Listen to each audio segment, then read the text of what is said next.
Greetings hobbyists, this is Arslan Zavul, and in this tutorial we're going to be having a look at how to add small details onto curved surfaces effectively.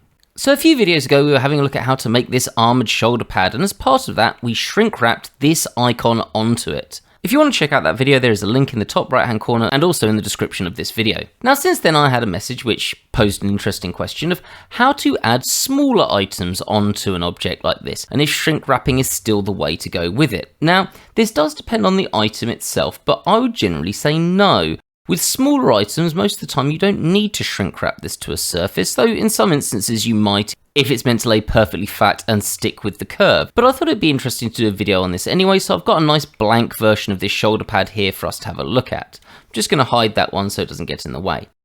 And we're going to start with something relatively simple that's not going to cause us too many problems, and that is to be adding a spike or several spikes onto this shoulder pad. So I'm going to start by pressing Shift and A, Mesh, and I'm going to bring in a cone. If you don't have a cone, it's because you don't have the extra objects enabled. So if you go to Edit Preferences and come to Add-ons and type Extra, you'll get this, and you want the Add Mesh Extra Objects box to be ticked. So that'll give you this option for a cone, and that'll bring a nice cone shape, and I'm going to up this to, let's say, 64 vertices just to make it a little bit more rounded. And I'm going to go into side view and see, is that sort of the shape I want? And yeah, it pretty much is. It might be a little bit big, so I'm going to just press S and scale it down slightly, and then I'm going to press Control and A and apply the scale so I don't have any scaling issues, though we shouldn't do with this set of operations. So if we want to bring this over to our shoulder pad, especially if we want multiples of this, what we're going to want to do is effectively snap it to a face. So we're going to go to this option up here, which is to enable snapping, and we're going to select face. And once I do that, I'm just going to press Shift and D to make a copy, and then I can just press G to move it, and it will snap to a face, whichever face we're on. But at the moment, that doesn't actually seem to be doing that much for us. It doesn't really seem to be helping. And that's because it's not actually turning. I mean, we could do this manually once we've got it there, just start rotating it around, but there is an easier way to do this, and that is if I come back to this snapping options, making sure face is still selected, I'm going to click Align Rotation to Target. And if I do that and press G, we will start aligning my rotation to this face. But you'll notice this keeps having problems here. It's sort of inside it, and if I delete that and make another one and do the same, then again we're going to have this problem here. And there's a reason for that. It's because we've got this snap with the closest. Essentially it's trying to find points that it is closest to and then have those snap. So I'm going to delete that, and I'm going to come back and change that to center.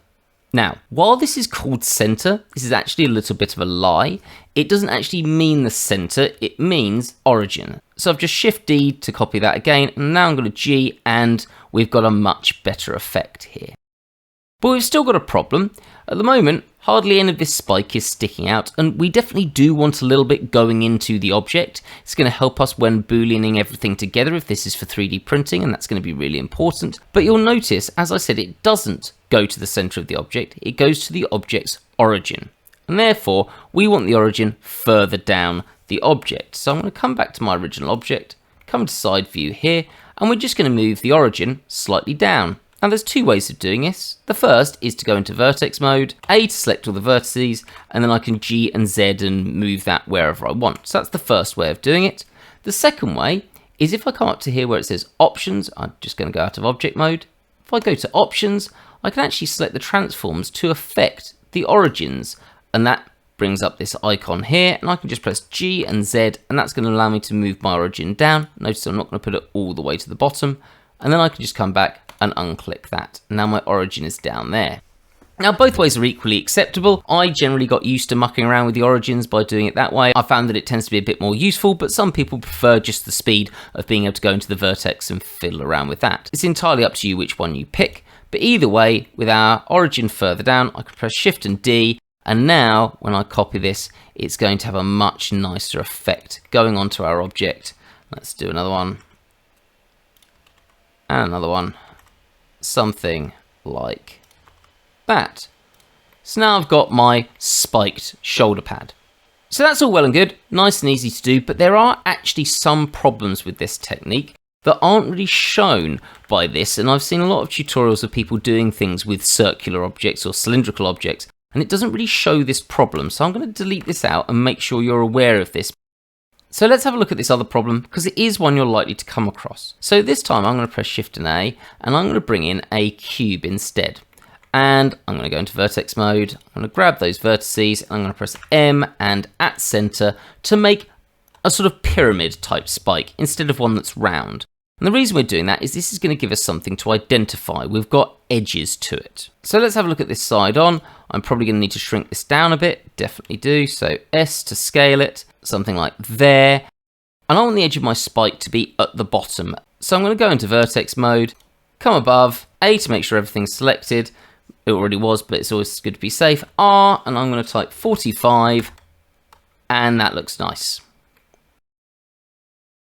And then we're going to come in here, and we're going to move our origin, same thing, G and Z, to about there. That should be fine.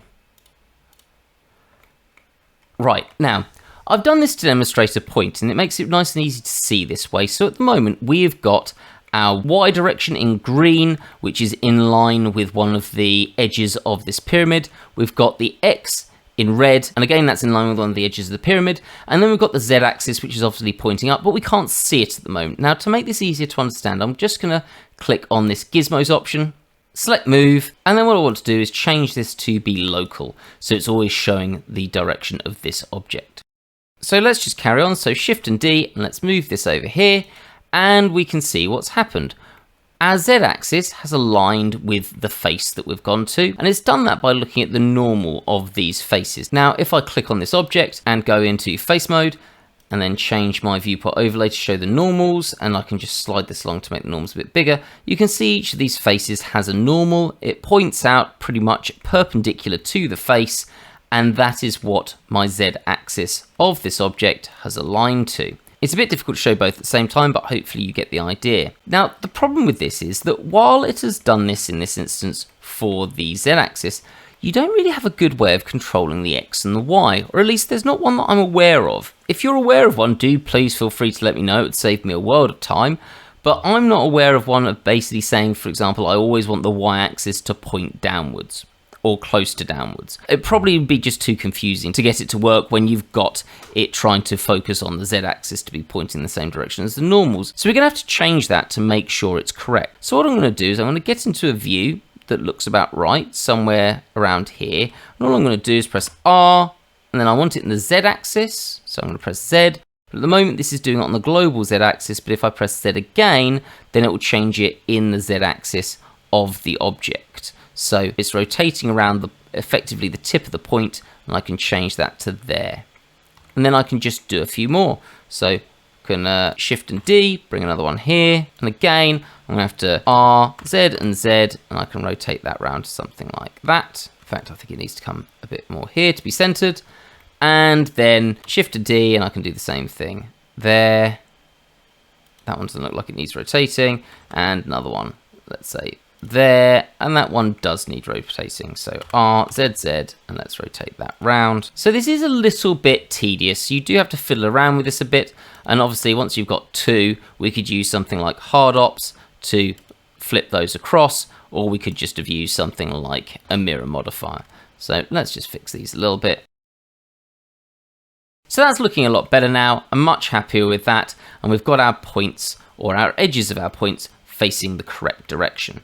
You'll notice this has the benefit that it hasn't deformed the object in any way, which a shrink wrap would do, and it just looks fairly nice. So you keep the object exactly the way it was. Now on that, there is one other thing that I'm going to mention, which again is a common problem that comes up, and people don't really necessarily think about it. So what I'm going to do is I'm just going to apply that modifier, go into vertex mode, and I'm just going to delete those vertices, so we've only got it on one side. And then what we're going to do is make some sort of icon or token, maybe like a badge of honor or something that could go on the shoulder pad. So I'm just going to press G to grab that and move it out of the way.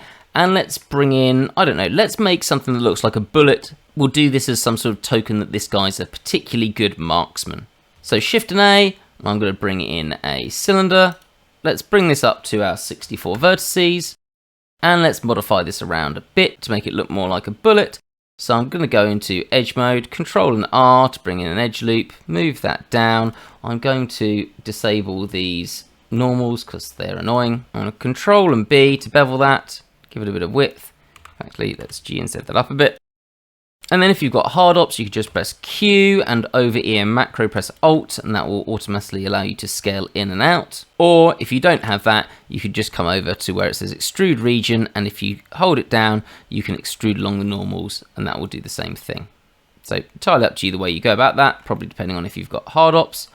Let's go into face mode and G and Z that up a little bit.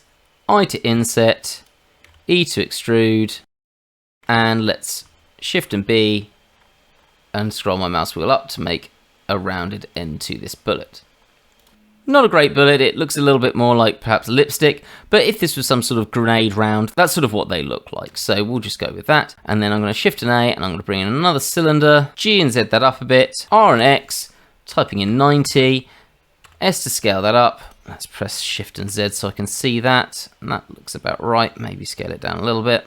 And then S and Y to scale that down on the Y axis, and then G and Y to move it back a bit. Something like that. That looks pretty good. So let's select that and that, Control and plus, and then I'm going to hide that, and we've got this one object. I'm just going to apply that so that we've got everything together as one piece. So we want this now on our object. Now I've done this in a way that you could have avoided this problem if you'd have done something a bit differently. But I wanted to cause this problem, so let's go with it. So firstly, I'm going to scale that down to something like there. Control and A to apply the scale. It's always worth doing that. And let's Shift and D, and let's put this on here. And we've got a problem. I can't see that design that we spent so long making our bullet lipstick marksman symbol. So let's have a think about why. So if I click on this, we can see our local axis. What has happened now is because I rotated this cylinder round, our Z is pointing in that direction, which means that's the face that's going to be pointing outwards, which is what we can see here. So at the moment I can't see this, I've got to fix this. Now I could press Control and A and apply the rotation, but even that is only going to make the Z axis pointing upwards, which again isn't going to fix the issue. Then I'm going to have to go in and move the vertices around, so it's all a bit of a pain. What we can do instead is do what we did earlier. We can go to options and transform the origin, which doesn't just transform its place, but can also transform the way the axis is facing. So if I press R and X, you'll see that I'm now rotating the origin round, and if I just type in 180, we've now got this facing the other direction. Options and stop the origins being affected, and then Shift and D, and we've solved our problem. So now we've got it facing the right direction. I will say this is sticking out a little bit. I possibly could have moved the origin along a little bit as well, but it serves its purpose and you get the idea. I'm just going to G and move that around a little bit more to somewhere where I'm happy with it, and then I'm going to press RZZ to solve our problem that we were looking at earlier, to get it facing the right way so that our badge of honor is pointing upwards. So there we have it, how to add some objects to a cylindrical surface without deforming them, and how to make sure that they are facing the correct direction and solving all those problems that you might find. As always, I hope you found that useful. If you do use this in any projects, it'd be really good to see them. Do always feel free to tag me in if you've put anything on Instagram. It's really nice to see what people are doing with these videos and to see how they're helping people out.